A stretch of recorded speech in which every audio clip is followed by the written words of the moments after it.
Too Sweet Sarah Alpar recently made news for setting up a GoFundMe campaign in order to help her be able to train full time to become the UFC champion. And one fighter apparently has some issues with it. So if you haven't followed this story, again, she set up the GoFundMe. She got some attention from some bigger names such as Jake Paul. Triller ended up paying, I think, $25,000 towards this GoFundMe and really funding the rest of it out. So she did hit her goal of $30,000. But Katlyn Chookagian took to Instagram to, I believe it was Instagram, maybe Twitter, to basically say that she disagreed with the whole GoFundMe thing and that Alpar should have to pay her dues by working jobs. Her quote is this: "I feel like I'm the only one that disagrees with this. Ellipses. She could get a job while pursuing her goal/career. I bartended until after my first few fights in the UFC. It's called hard work. You have enough time to do it till you prove yourself and are able to move up the ranks and make more money," with a shoulder shrug emoji. Drake, I don't know about this one, man. How do you feel about Chookagian's stance? I mean, it's true. All the fighters up until now have had to do this, where you work other jobs while you're climbing the ranks. Should this type of thing that Alpar's doing be condemned?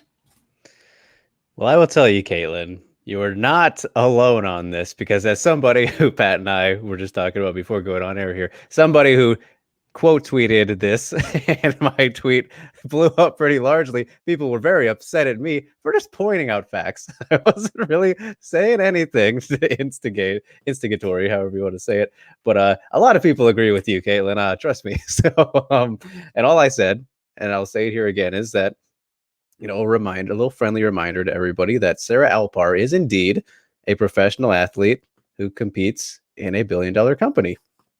It's truth. That's all I said. People didn't really like it, but is what it is, right? So, and the thing about it is, as Katlyn mentioned right there, working your way up the ranks. Well, you did that. You're in the UFC now. You made it. You shouldn't have to do that anymore. That was kind of the process. You got to that point where, yeah, maybe before that, where you're working your way up. I understand, that you might have to do a little bit extra, because despite being a professional athlete, you're not in the pinnacle of the sport. And just when you compare to the other heights, which is the easy thing to do, and people you can go all over it, but the UFC, it's number one. You look at the NBA, the NFL, all the other major leagues of whatever the sport is. Those athletes don't have to do that. They're well off. And it's just funny too, because when you look at, and I think we've maybe talked about it before, Pat, whether on air or not on air, even if, and I think some people even mentioned this on my tweet, but even if the UFC was to, let's say, do a base salary of like 100,000, right? Something that, it's not the most they could get, but let's say that was it for a year or whatever. And there's about 600-ish fighters on the roster, with 600 million, then that they'd be, if my math is correct here, I'm not the best at math, but either way, whatever it comes out to, still, it's not as much as they're making. And yes, this goes into a lot deeper of a thing that, you could break down, and people will say things, Endeavor needs their money too, and all this. They're independent contractors. There's so many little things to point out, but the fact remains, though, that this is the largest company in the world that spends a whole lot of money for other things and what have you, but not for the athletes, especially compared to the other sports leagues. And they like to say that they are, up there with them. What Dana said, that they were bigger than soccer at one point, didn't he? Which was ludicrous. Yep. It's ludicrous, because soccer is probably or football, the overall worldwide is the biggest sport in the world easily, right? So, would you say so? Yeah. Is that okay? Yeah, no, for sure. And I think, because you're talking about, because 600 fighters at $100,000, that's 60 million, and okay, 60 million a year when you are generating revenue of near $1 billion, like 900 million I forget what the exact number was from their latest report on Moody's, but 900 some million in revenue. That's not profit. You've got costs, but still, that's not that much to just go ahead and give everybody $100,000. And you know what? The thing that makes it even more ridiculous is I'm pretty sure you could cut that in half to just a base salary of 50 grand, and a lot of fighters would be okay with it. And then you could work your way up based on tiers and all that stuff, right? It's interesting that I've always found this interesting about every sport, but it's the way that it works, because this has happened before in the MLB. It's happened in the NBA. In pretty much any sport that's gotten a players association or a union has evolved into it. Even boxing to an extent with the Ali Act. The founders of the sport and the legends that start and are participating early on in the sport before it becomes mainstream are always going to end up with the short end of the stick. It's just the way that it works. That in order to build a fan base, you've got to have, people that go in there and fight for, crazy low money. What was it George St. Pierre said he made against Matt Hughes? Wasn't it like $12,000 or something, or $30,000, something like that? Like something super low. And it's because you have to build the sport to where it is. But the idea is you become a legend, you participate early on, the sport gets a bunch of money, and then you get paid afterwards, either through Hall of Fame and appearances and what have you, or you get to see the sport reach a place where fighters don't have to go through what you did, right? You don't have fighters who had to, and other athletes go through what you did. You fought for them. But a lot of people hate that. I mean, it's something that Leslie Smith talked about with MLB specifically when she was trying to form Project Spearhead to form a union. You had resistance from athletes who were saying, well, I don't want these guys making way more money than I did. I've been in the league 15 years, or, well, probably not 15, probably close to 10, but like 5-10 years, and you got rookies now making more money than I do because we're going through this bargaining thing. It's a whole mindset of, oh, back in my day we had to do it this way. That's really what it is. Right. And so for Chookagian to come out and say this type of stuff is just, all right, man, I guess you don't want to, I guess you only care about yourself, and you don't want to, help the sport out at all, because, well, that's not helping her either, though, is the funny thing. Right.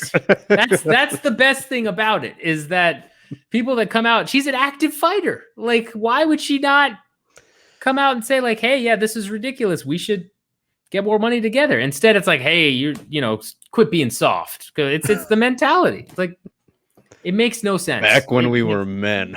Yeah, exactly. I had 5 miles to school. Yeah, was that fun? Did you like doing that? No. Like, it's why we invented things, to make it quicker to get to school. Like, it's called progress. Like, I know for a fact that in 40 years, right, when I'm a super old man, when I'm like decrepit old, yeah, I know, right? Who knows if I make it that long, because I'm just going to be a pile of dust at that point floating around. But I know that children and young adults and everyone in the generation that has come after me is going to be better off than I was, most likely. That's how it should work. That's natural progression of society. It works the same way in sports, right? You want people to end up getting paid more as they come in, because you get better athletes, you get people more involved, you get more sponsorships, it becomes a bigger deal. I don't know why she's, shaking her stick like an old man and saying, work your couple jobs and deal with it, but because she's still fighting. So, right. Yeah, it's I didn't expect that. And I mean, it's a little bit mind-boggling. But also it's very interesting, I think, to look at what this kind of turned into, with the fact that, she's getting paid more now, essentially, at this exact moment, from, you said Triller was the people who gave, I saw that on her GoFundMe. Was it Lisa Ferguson was the name it was under? And at first I thought Lisa Kudrow, which was the actress, and that's not right, but if that's the same person or whatever, then Triller paid her more than she makes from the UFC. Yep. And Jake Paul helped. Which is, yeah. Between Triller and Jake Paul, let that sink in. Between Triller and Jake Paul, she made more money from them than she did from the UFC. That's take that for what you will, because it's just, it's crazy. But again, I there's no reason for the UFC not to do this. It's, I mentioned on this week's Fight Business podcast, Hunter Campbell is a numbers guy, right? He's been involved in fighter deals. I've heard things about fighter deals. Helwani put him on blast recently. ESPN free Helwani is just back to his stir in the pot ways. And the truth of the matter is when you're a numbers guy, all you care about is getting higher numbers. And that's what you're paid to do. That's your role. You get celebrated within the company for doing that. And so why would the UFC be like, oh, we need to pay their fighters more and do all this? What's the incentive there? They're still getting record revenue. They're getting, gangbuster numbers. Pay-per-view numbers during the pandemic skyrocketed. And I think they're going to hold on to a lot of their viewership that they kept from that, bump they had from being the first sport back and being one of the only consistent sports. What incentive do they have to pay their fighters more? Because as we've talked about, if you won't do it, somebody else will, right? John Jones versus Francis Ngannou. Look where we are now. Cyril Gane versus Derek Lewis. If you won't do it, somebody else will. So it's, until fighters learn how to band together, they have no incentive. The UFC has no incentive to pay fighters more, despite stuff like this. Yeah.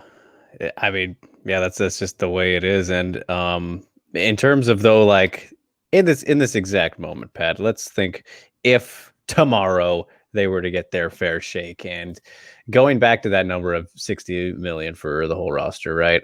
I mean, how I think I saw some things. I'm totally off on the accuracies of this, but that they make up a whole lot of money from just a single pay-per-view, right? So like, I don't know how accurate that would be, but I mean, so here's the thing, right? Because you have a base salary, but then you still have the different tiers of fighter pay. So really, you just have to like end up raising the base rates to what they are now for the entry that I think it's 12K or something like that. Mm-hmm. And you bump it up to, let's say 50K. So you're only affecting the brand new fighters. Everyone else that's already over that threshold, you just leave in place. So you're not even talking about an additional 60 million compared to what they're doing right now. It's even less than that. Mm-hmm. Then when you're looking at pay-per-views, again, yes, they make a bunch of money once they hit over that certain threshold, and we don't know exactly what the number is, but once they hit a certain buy rate, they get money per pay-per-view.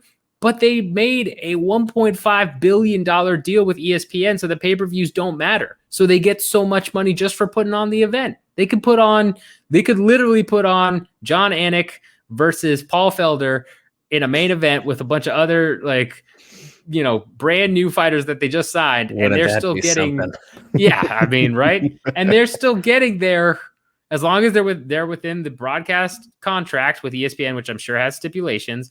They are getting paid incredibly well. It's the equivalent of around, I think what the final number came out to be is 500,000 or maybe a little bit less pay-per-view buys, what they were under the old model for every pay-per-view they do minimum.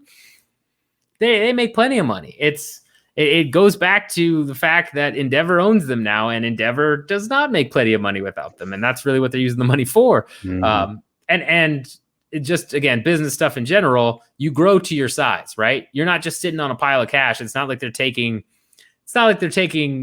$400 million a year and just throwing it away in a safe and be like, hey, we got all this cash. They're continually paying off Endeavor's debts, buying new equipment and infrastructure with White saying they want to build that fighter hotel so they can just do everything in the Apex, all that stuff. Like, they're going out trying to break ground in new markets to pump up revenue. I mean, it's always going to be spent. It's not like if you flip a switch, they can just take 60 million out of the coffers. But it's ridiculous that we even have to talk about this because it's so small compared to their overall revenue. Yeah. Yeah, and it's funny just to mention the fighter hotel there because there were a few fighters that I heard from when that came out at that time that they were really not fans of that idea for obvious reasons. That's money that could go to them. So, that's the unfortunate thing too, is that there are a lot of them who really, they know what's going on. And for whatever reasons, they don't speak out about it. Fear. That's a number one. Look what happened to Leslie Smith for a perfect example. But yeah, man, it's just, I don't know, just keep making noise about it and hopefully it changes soon enough. But again, as you said, they have no reason to change it at the moment until they can all work together. But Katlyn, I like you. I do. I'm one of your biggest defenders and supporters in terms of you not being boring. I'm so alone in this. But help your homies out, girl. Come on. Jeez. Yeah, Katlyn, I don't know. You're making Jake Paul the good guy. Yeah. I mean, come on, Katlyn. If you're making Jake Paul the good guy, you're on the wrong side of this. All right, let us know how you feel about this whole situation. Are you in agreement with Katlyn? Because I want to hear from you if you are, especially because I want to see if you've got a different mindset. You can give me that perspective. Because again, I'm saying it's the old man with the stick back in my day. Is that the case, or is there another reason? Right? Is it paying your dues, and there's a whole thing about that? Let us know your thoughts there. Let us know if you agree with us as well. Of course, we always love to hear that. Make sure you hit the like, subscribe, bell notification, and yeah, man, Katlyn, just focus on, if you're gonna post on social media, focus on keeping that social media locked down, Katlyn. Keep it clean, because we all know what happens when it gets hacked.